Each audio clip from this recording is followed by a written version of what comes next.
When thinking of great paintings of 16th century Italy, the School of Athens is the first one that pops into my head, and I think it's because of the feeling of nostalgia that sets in, for a place and for subjects I've never met. It showcases Raphael's meticulous technique and represents complex lessons of history in a visually satisfying way.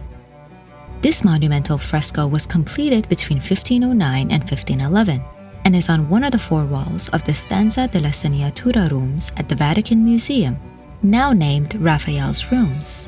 Each wall has a central theme, visually depicting a faculty of human knowledge: philosophy, theology, poetry, and justice.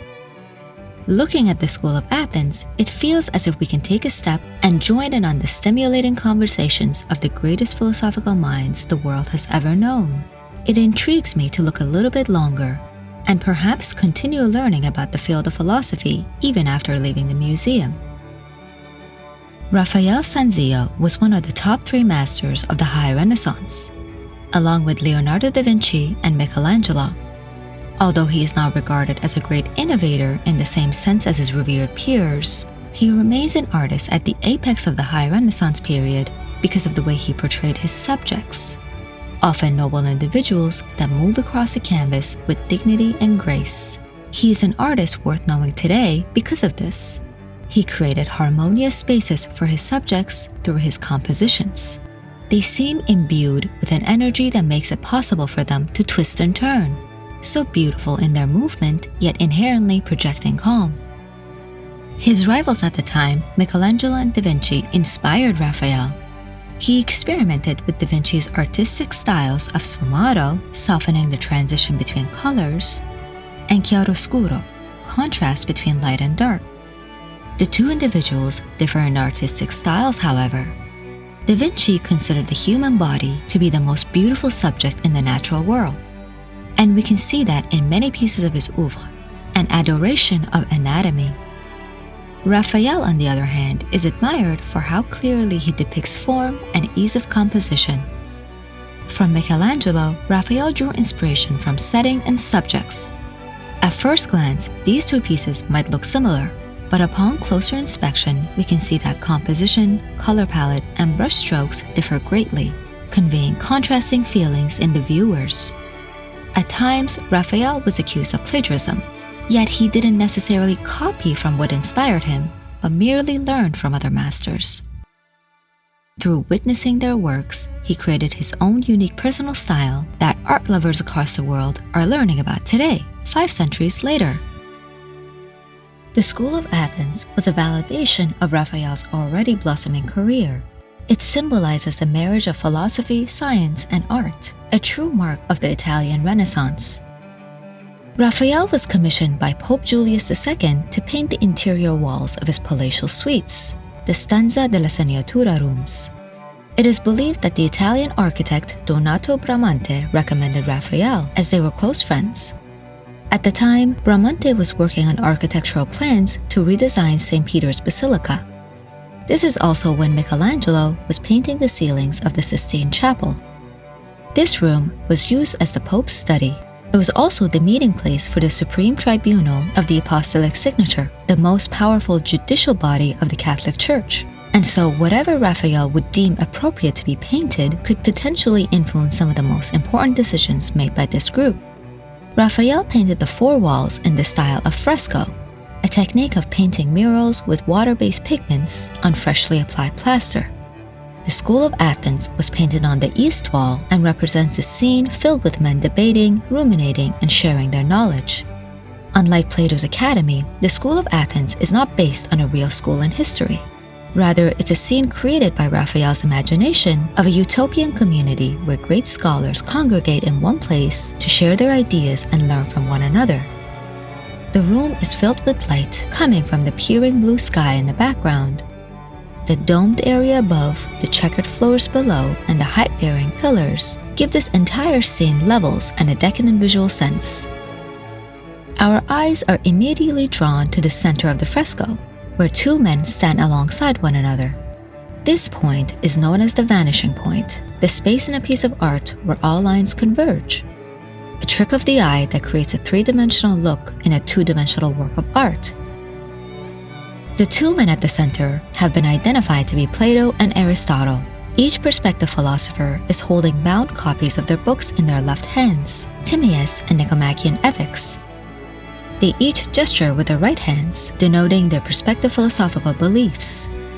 Plato points to the sky with his index finger, showing his theory of forms, the philosophical belief that the real world is not one we're able to see. It is believed that Raphael modeled Plato's face after Leonardo da Vinci, based on the observable similarities. On the right stands Aristotle, gesturing forward with an open palm facing down, parallel to the floor. His philosophies look into the physical and the natural concrete realm of existence. His hand is a visual representation of that, the belief and knowledge that comes from one's experiences. As we zoom out, we can see 56 other figures, the identities of which have always been hypothetical since Raphael made no designation or written validation outside possible similarities to explain the painting. To complicate things further, Raphael had to invent a system of iconography to depict various subjects of whom no visual images were available. Experts agree on the identities of some of the subjects that we will discuss later in the video, but the majority of the figures are thought to be philosophers whose identities we are less certain of. Peers and students who gather around better recognized figures. In the far left foreground sits Pythagoras, the ancient Greek philosopher and mathematician who believed in metempsychosis, the philosophy that the soul is immortal and upon death it moves to a new physical body. To his right is a brooding man, hand under his chin in the classic Rodin thinker pose. The figure was long thought to be a portrait of Michelangelo, which matched the artist's standoffish characteristics.